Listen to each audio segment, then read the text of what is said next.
listening to the nation's premier source on health, beauty, and wellness.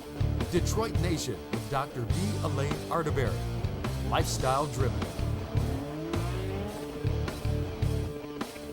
Hi, this is Dr. Arterberry from Detroit Nation Radio, bringing you the best in health, beauty, and wellness. We are lifestyle driven. Follow us on 313 Nation Radio on Facebook, Twitter, and Instagram. Today, my guest is the author and journalist Ron Stodghill. He is a lecturer. He has a recent book, Where Everybody Looks Like Me, which is a big discussion of the crossroads of Americans' black colleges, culture, and other works. I welcome Ron. I'm so happy you're here today.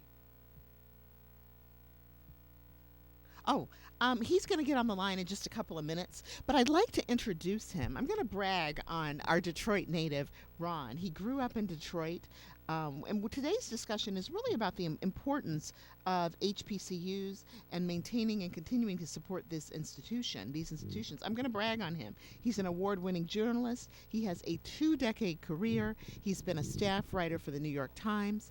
He was the Midwest bureau chief for Time in Detroit. He was an editor-in-chief of Savoy magazine, one of my favorites. He's been educated at the University of Missouri, Queen's University of Charlotte, where he resides currently, as well as Harvard, where he studied as a Nieman Fellow.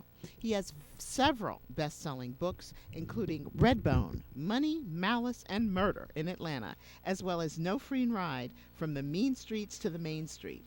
What we're going to talk about today is his latest book from HarperCollins, published really just recently in September, and it's titled, Where Everybody Looks Like Me. This is a work and reportage and commentary about the crisis of America's historically black colleges.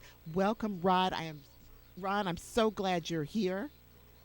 Oh, Dr. Elaine, thank you. Happy to be here. I am delighted. I'm sorry we had a little technical difficulty, but did you like that intro? Oh, I loved it. Thank you. Did You're quite kind with all the praise. Did I catch everything? I think so. I missed part of it due to the technical difficulties, but I trust that you got me right. I gave you a big shout out. Oh, you did? Oh, I gave you a appreciate big that. shout out, Okay. and you're a Detroit native, I understand. I am. I grew up on the northwest side, and I went to Janesville Elementary. I went to St. Mary's Redford. I went to Highland Park High.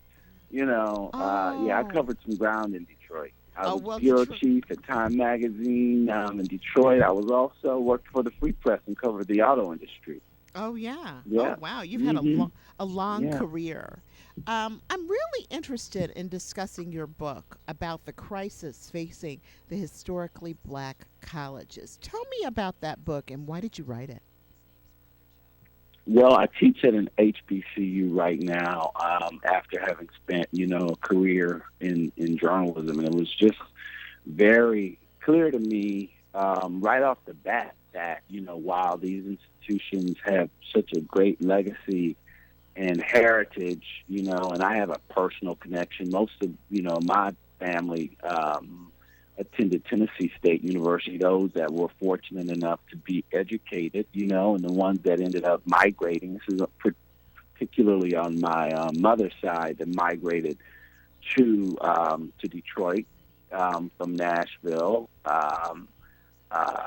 That the schools today are kind of face perfect storm, that there are problems with, cutbacks on the federal level. There is a steady migration of talent, there's really the smart kids that have an opportunity to go elsewhere, not to an HBCU, that they are now going to the universities of Michigans and Princetons and anywhere else. But the HBCU in many cases, and that's leaving a real gap, and it's causing the universities to scramble and find talent and keep their enrollment numbers up. Meanwhile, there's just sort of some mismanagement, and that just happens internally, and a customer service issue, if you will, that also has hurt the brand. So, the book captures all of that, but not like in an academic way, through the leaders and the real stakeholders of these institutions. Wow. Is it a fictional account? Like a No, story? No, it's hardly. not a No, it's a I narrative. write Okay. narrative nonfiction, so I use the devices of a novelist, if you will. Okay. The technical, some of the techniques of a novelist, but it's all reported. It's all an factual account. I tell the story of 2013, which was just a tumultuous year in every way. These were when the Department of Education changed the lending standards That's for true. families, for it was called the Parent Plus loan, and so it really, a lot of students, thousands of students who previously qualified for financial aid suddenly did not, and they were forced to leave school. It was the year that even Grambling, iconic Grambling football team, decided, like, look, our resources are so bad, we're on buses for hours, we can't compete, we're just not going to take the football field in a game. So that was kind of an unparalleled moment Occurrence, in right. NCAA history. And then, we had Howard University, the kind of kingpin, if you will, the elite of the Oh, HBCUs, absolutely. had My a mother went to huge, Howard. like a really high-profile case in which a trustee wrote a letter that leaked and said, look, if we don't get our act together, if we can't improve our finances, our competitiveness, our vision, then we ain't going to be around in 3 years. And that set off a That firestorm set of off a debate. So firestorm. all of these are covered inside of this book, and it's kind of a melange of stories that hopefully are not only a real sort of critical look, but at the end of it all makes the case that these schools are relevant even today, and that we need to have a real conversation and figure out a way to preserve these institutions. What do you think people can do? I mean, you call the black school the social and economic organ for African Americans. What do you think people can do to? It's like you've got to preserve this organ. You've got to preserve this institution. What is it people can do? Well, there are a number. First of all, the schools all face, there are about 105 of them, and each one of them is kind of different in their own way. It's not a monolith. Probably half of them are state schools, and another half, if you will, roughly, are private. Some are selective. Some are open enrollment. One thing that is kind of across the board is that there is a real deficit, if you will, compared to other schools in giving back, alumni support. And so that's one thing that rather than, there are probably thousands of students right now at Howard's homecoming or on their way back. The question is, when they get back after this great time, whether they will also stroke a check back to their beloved university. The other thing that can be done is the leaders to take a very hard look at the competitive landscape and ask themselves what kinds of changes, what kind of reinventing they may need to do in order to become more, just prepared to compete. Well, we've seen in our Looking ahead. For instance, if you are 700, 800 students and you're private, and you're in a state where there are 7 or 8 other HBCUs that are also private about the same size, how do you begin to consolidate those resources from a back office perspective? Can you do something on STEM? How can the Davids take on the the Goliath, if Goliaths. you will? Do you think And there's so that is, And if they don't do it, on a state level, there's pressure from the legislatures, many of them who are, very conservative and budget oriented, are probably going to suggest it anyway. So get ahead of the curve on that. So I think that and then there's just basic branding, like to say, to truly, truly begin to promote your greatness and your legacy and your future, and just do a better job of selling who you are and what your value proposition is to today's students. You talk, in the book, for instance, I have John Wilson, the president of Morehouse. I tell a lot about him and the Morehouse mystique and what he's up against. He's got a great brand, a great legacy, but it is rooted in Dr. King, who was a graduate of Morehouse, and that has been kind of the big, marketing tool, if you will. But today, today's student may not respond to that like students in the past, and so he's got to figure out a way to say, well, what does Morehouse mean for today's young African American male that is compelling enough to bring them there and get them to pay that, not so, cheap tuition. It's pretty high. Absolutely. We're going to take a break, and we're going to go to our segment, Drivers of Change. Dr. B. Elaine Arterberry, lifestyle driven.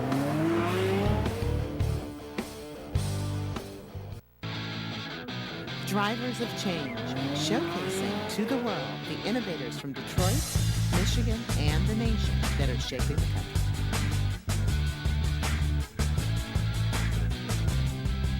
Drivers of Change. Today's driver of change is Henry Lewis, also known as Skip Gates, who's an American historian, scholar, journalist, Emmy-winning filmmaker, and currently serves as the Alphonse Fletcher University professor and director of the Hutchins Center for African American Research at Harvard University. Gates has written 17 books, has 14 documentary films to his credit, but the reason we picked him as Drivers of Change is because of his work at the start of the decade, where he began work on the periodical literature project, which earned him a MacArthur Foundation grant in '81, and he helps support scholarship in African American literature. He discovered, or rediscovered, what is felt to be the first novel written by an African American, an 1859 work entitled Our Nig, widely thought to be written by a white man, but actually was written by Harriet E. Wilson. He's used his position to promote his theory of education reform, which calls for the expansion of black studies and programs at universities nationwide and a broadening of literature curriculum. He's got an acerbic approach, and he has discovered and restored thousands of works by African American writers. He came up with the concept of signifying, which is the idea of the rich musical literary history, and is used as a term in modern culture to describe African American music, literature, and intelligentsia. I picked him because I wanted to talk in depth about this issue with the HBCUs with Ron. And what do you think about my choice this week of the Drivers of Change? No, absolutely. During my time at Harvard, he had Dr. Gates had a what he called a dream team, of professors that he had built, and what I love about Dr. Gates's work is not only is it really, it's abundant with scholarship, but it is also accessible. What he's done with the sort of genealogy and on PBS and his talks. I'm actually working on a book right now. I'm just starting with, and it's always relevant with you may recall the Central Park 5 case back in 1989 of the young black men. They were teenagers at the time, and they were they were accused of beating and raping a jogger in Central Park, and it set off a firestorm, a big sort of racially Oh yeah, that was polarized a very big case. Right. fight in New York City, and and he brought those guys in not that long ago into to Harvard, and so he's always sort of on topic. Absolutely. So I'm a big fan. I think that that's a perfect choice. Do you If you think, will. Ron, do you think we have the same level of black intelligentsia that we had a decade ago? Who's the next Henry Louis Gates? I mean, is he I out there? mean, Is she I out there? don't know whether or not that thinking about sort of picking a black intelligentsia, as W.E.B. Du Bois, described it in his talented tenth philosophy, is that they're going to be one group of folk who kind of can help navigate us to progress. I think that things have changed structurally in the economy, and so that you have blacks with voices that are in the working class. You have young black voices that are part of the hip hop revolution, if you will. You have our elders. So I think that all of those voices need to be heard. I think that the HBCU continues to incubate some of the most powerful, richest of those voices, and so we need to continue to support them. I think that there is that a lot of times, with the success of it within the academy, that they wind up at a Princeton and a Yale, and they get the largest sort of megaphone, and to wind up on CNN or CNBC or you name it. But at the end of the day, they're not the only voices. What do you think about the effect of social media? Do you think it's improved the voice of black Americans? Do you think it's changed? Is it better or worse for black Americans now that many people have a social media platform? I mean, it for folks like me who make a living being as in media, I could sort of view that as a threat, because there was one day where there was a kingpin or a few kingpin outlets, and you could convince them to pipe your message out there that you were good. That was going to be the only message you were going to hear. And Right. today, I think that there are a lot of outlets and there are a lot of different voices, and so here I am in this cacophony, of messages, and I've got to figure out a way to be heard. But I do think overall, there's not the democratization of ideas and the expansion of that marketplace of voices is just a good thing, because Ron Stodghill has one voice, but there are many, many other folks that need to be heard. And, if I'm not saying anything relevant, people will let me know. And people have access to me now, too, to challenge me. I cannot hide behind some media's, just sort of the infrastructure of big media. People can get to me. People can read my stuff and say, hey, you're wrong, or you're right, or I love you, or you're whack, or whatever, right? They get to me now. And I got to respond. I want to ask you one question before we take the break. Why do you think it's important? And I believe it's important. You talk about the HBCUs being this sort of incubator for black intelligentsia. Why is it important for people to have an opportunity to go to a school where everybody looks like them? Well, I think that, at a critical point when you leave high school, you're still in your kind of gestation period, if you will, toward adulthood. And you can, one wrong move can just throw you way off course. And so as during which is still a kind of a fragile time in your development, you need to be sure that you are with people who have your best interest at heart, where you are at the top of their agenda.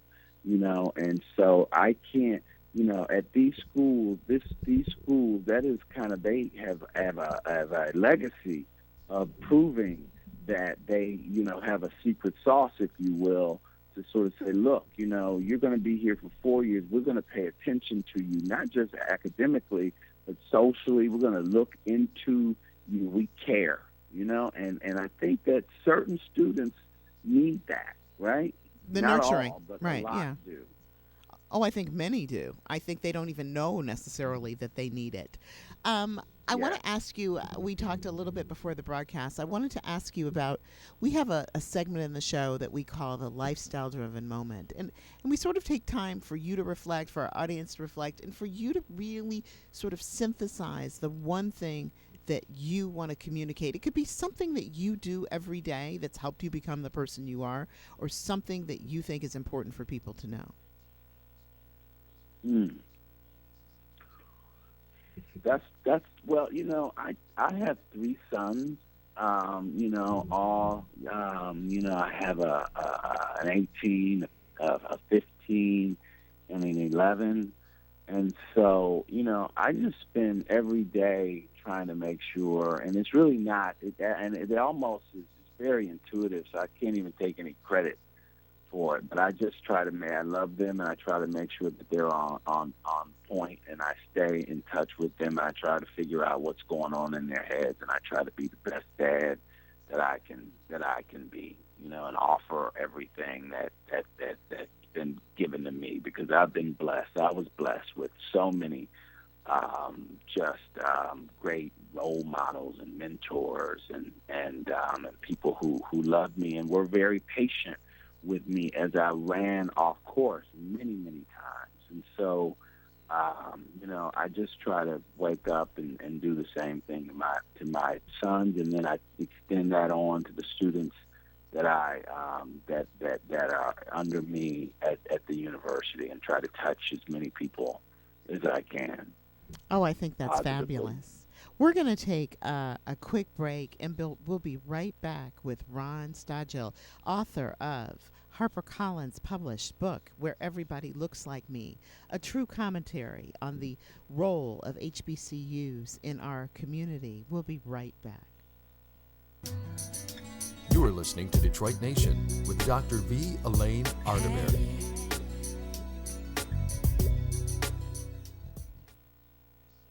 Hi, we're back with Ron. How are you? Doing okay? Hello, Dr. Elaine. Yes. I'm fine. You How are doing you? okay? Well, one thing we were talking about before the break is sort of where the HBCUs fit in sort of nurturing the students and sort of improving the quality and sort of incubating people to have the kind of confidence to go out. One of the things, one of the sort of black intelligentsia, Eddie Glod, who is the William S. Todd Professor of Religion and African American Studies at Princeton, says that black academics, don't really have a special obligation to speak out, and that blacks have given up the hard work about thinking carefully about the crisis for African Americans, that everybody, the black intelligentsia, basically just wants to be on CNN, sell a book, and they're really not where they used to be in terms of thinking carefully about the crisis facing African Americans. What do you think about that? Well, I think that there is probably a really sad truth in it. Oh, no, it don't may say be that. I was too hoping much you'd say of it a wasn't that. generalization, but I do, during my time, I often joke, when I was at Harvard, that there were, within the Black Academy, that they were kind of rock stars, right? Mm-hmm. That they were, pretty, they were in demand worldwide, so they were rarely in the classroom. They were rarely, sort of in the community, so right. to speak, in Boston, which has its own sort of racial issues. But they were kind of isolated from that due to their own notoriety. Right. And oh, wow. And it's sort of a cycle, if you will, because the more popularity you get, the more you're asked to talk, and the more you're asked to talk, the more your speaker fees go up, and then the more your speaker fees go up, the less likely you are to necessarily come back down into sort of a grassroots stuff. So you're writing books, and you're publishing and you're talking, but very few of the people who you really are, your sort of core subject matter, your core competence, which are supposedly black people, that sooner or later they don't even have access to you. Because you've gotten so popular. Right, right. Wow. There's an irony there. Several years ago, you were part of a formal entrepreneurship program for HBCUs. You had a think tank, sort of a small business incubator at the White House. Tell me about that. What was that like, and how did that help the HBCUs? Well, it grew out of, and it's still very much alive. It's called Innovo Laboratory. It's here at Johnson C. Smith University and HBCU in Charlotte, North Carolina, which is where I live.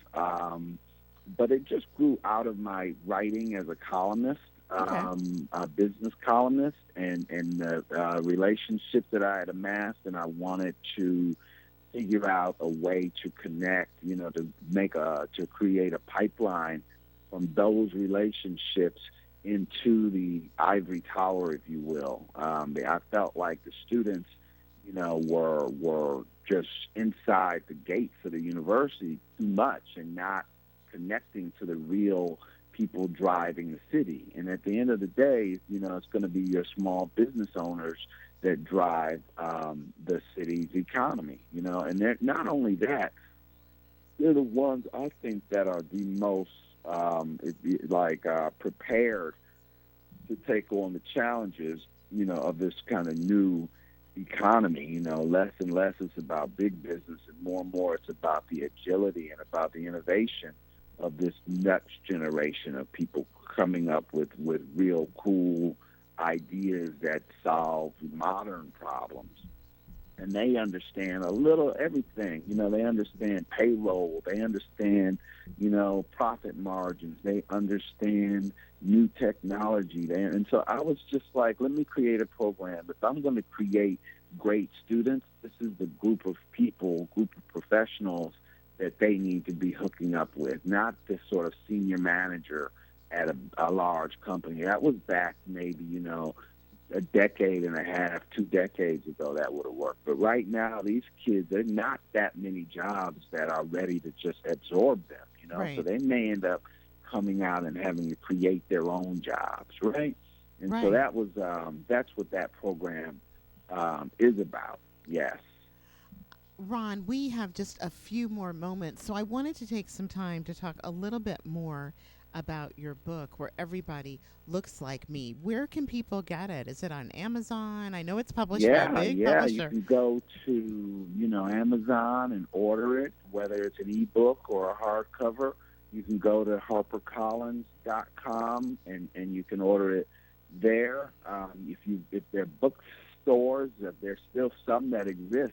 Right, sure, I know. There's only a couple. Brick and mortar. Right. You can go in there and buy a copy of Borders or, I don't know what your bookstore is. Our Barnes Borders and is Noble, closed. Barnes and rather. Noble is or still you open. can go to my website, which is Stodghill.com, RONSTODGHILL.com.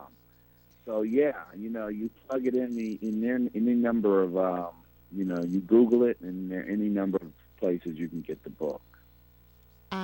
That's great. I wish we had more time. We're going to close. I really appreciate you being here and talking about this Dr. important Elaine. It's been a topic. pleasure. So I'm thanking Rod Stodghill, award-winning journalist, for being here to discuss his latest project and really educate us, Ron, on the importance of supporting the historically black colleges and universities. I thank you for being here. Thank you for being one of our Detroit Nation local boys. And as always, tune into Detroit Nation WHPR. We are lifestyle driven and committed to bringing Detroit to health, beauty, and wellness. As always, achieve your personal best, then beat it. I'll see you next week.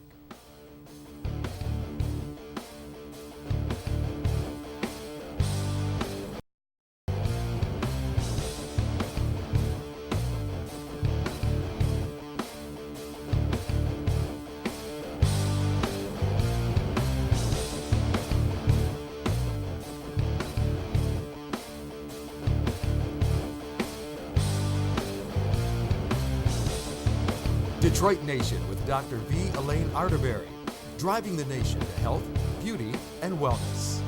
Lifestyle driven.